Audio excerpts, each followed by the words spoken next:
The problem of endless options. The problem of endless options. We have all been there. It is 9 p.m. on a Friday. You have worked hard all week, and you finally have a few hours to yourself.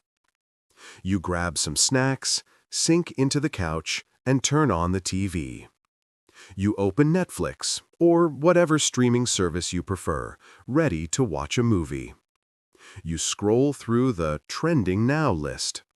Then you check new releases. Then you switch to action, then comedy, and maybe you even check the critically acclaimed section. Before you know it, it is 9:45 p.m. Your snacks are half-eaten.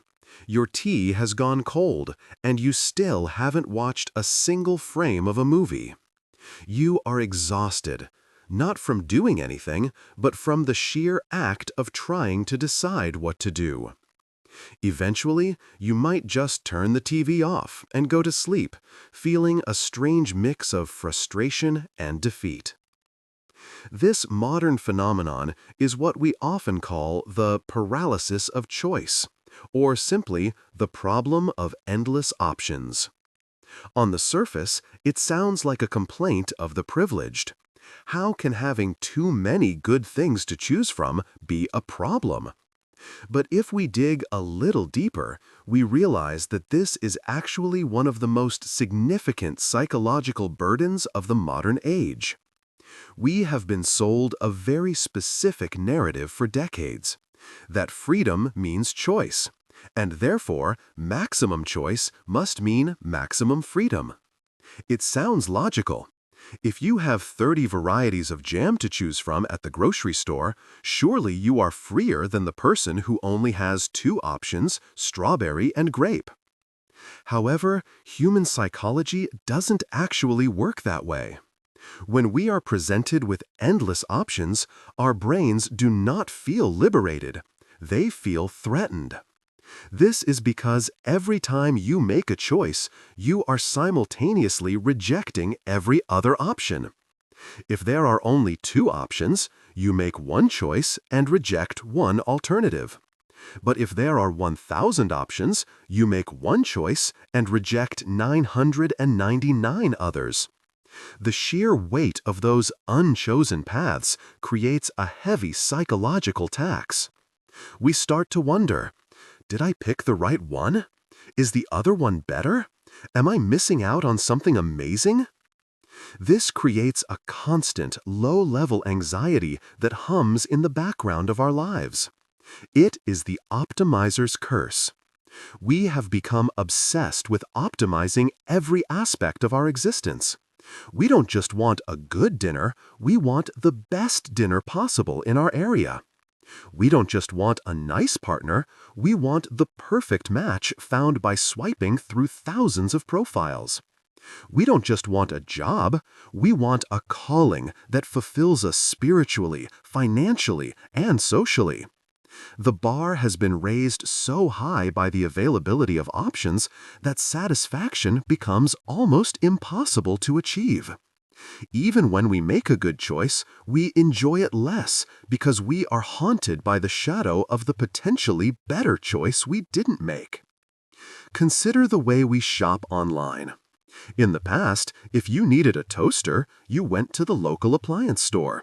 They probably had 3 models. You looked at them, picked the one that fit your budget and looked sturdy, and you went home. You probably loved that toaster because it did its job.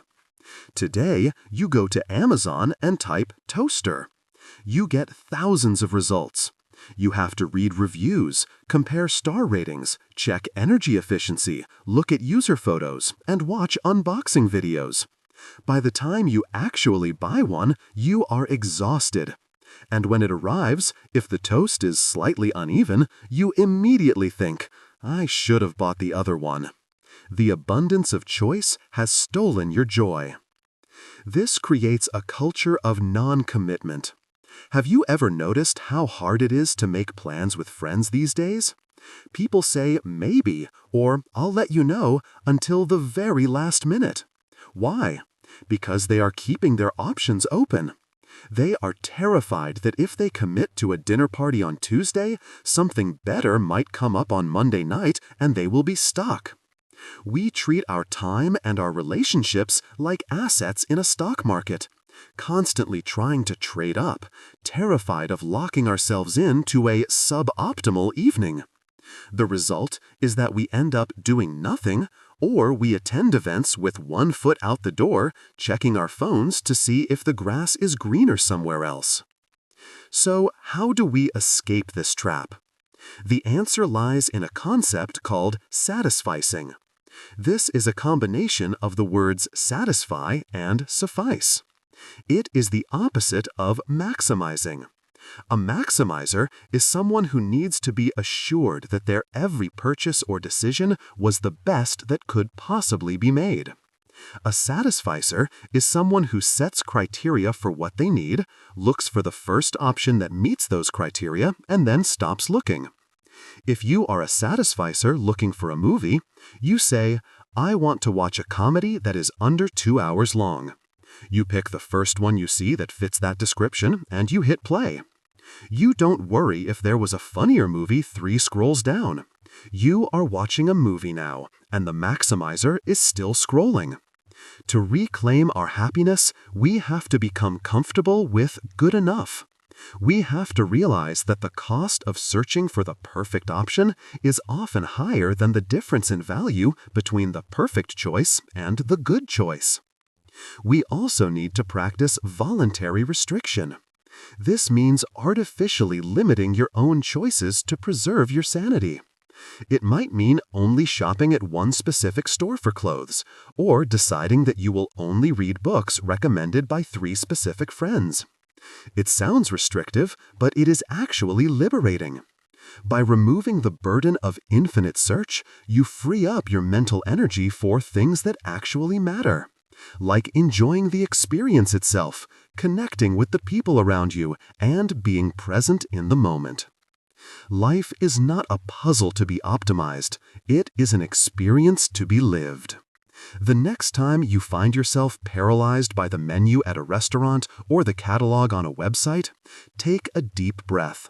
Remind yourself that there is no perfect choice that will unlock eternal happiness. Pick the thing that looks good, close the menu, and never look back. The joy is not in the object you choose, but in the freedom of having chosen and moving forward.